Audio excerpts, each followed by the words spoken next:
This week our lecture is on photosynthesis. If we take a look at this picture here, this kind of looks like a leaf.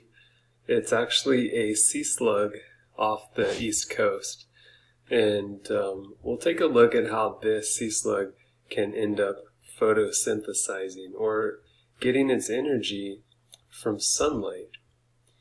And we know that the ultimate source of energy for the planet, like we talked about with energetics, is coming from the sun.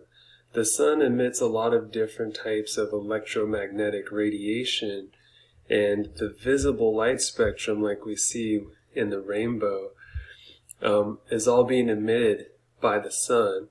And it turns out that plants will actually use some of these energy frequencies more than others. And we'll take a look at in this lecture about light and about how it's used by photosynthetic organisms in order to convert that light into chemical energy.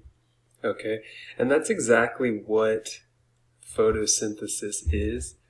So it is the process of using sunlight, and so that's kinetic energy of sunlight, and converting that kinetic energy into the potential energy inside chemical bonds.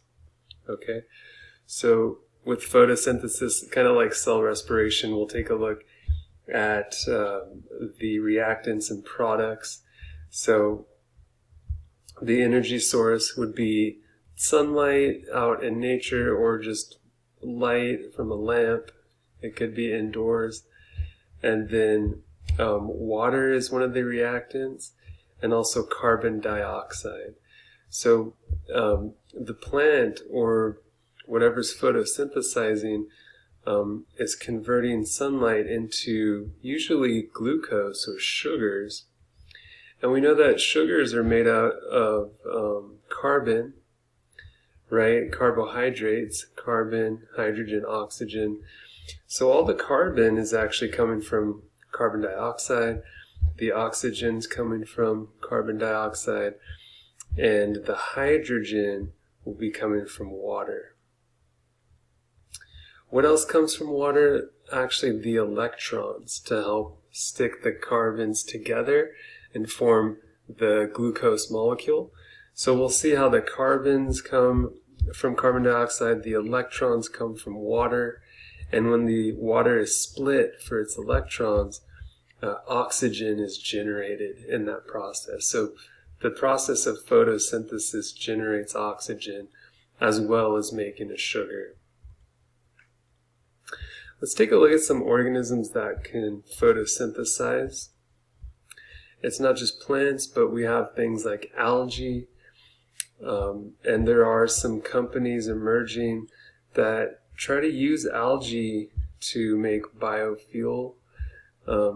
Green algae can make sugars, but then it can also process those sugars into oils. So this is one, a kind of emerging industry to harvest algae to make biofuels. We also have things like bacteria that can photosynthesize. In fact, there's one oceanic strain of bacteria called Prochlorococcus, and it's responsible for 20% of the photosynthesis on Earth.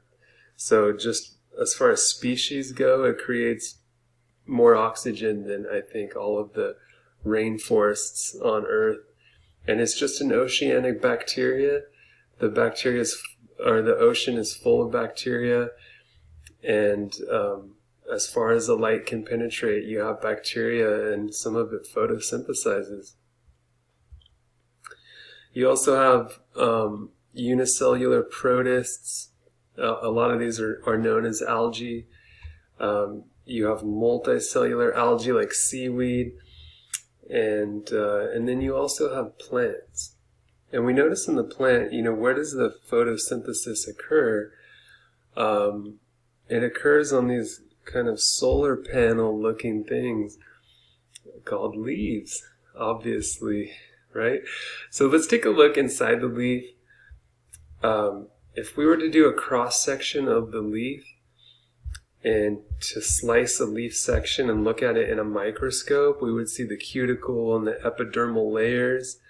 But then we see cells packed inside that are called mesophyll. And these mesophyll cells are green. And if we zoom in on a mesophyll cell, we'll see that it's full of these little bubbles. It's just packed full of them. And those bubbles are where photosynthesis happens. These bubbles are called chloroplasts. And so we've mentioned that before. And so here's kind of an artistic rendition of a chloroplast. And here is an electron microscope image, a slice through a chloroplast. And we see the outer membrane, we see the inner membrane, and there are these stacks of inner membrane called thylakoids. And these are actually the solar panels. So this is where the light comes and goes through the leaf, and it strikes these flattened discs, and that's where the light energy is harvested. And we'll see how in the next video how this light is used and harvested in order to make sugars. Okay.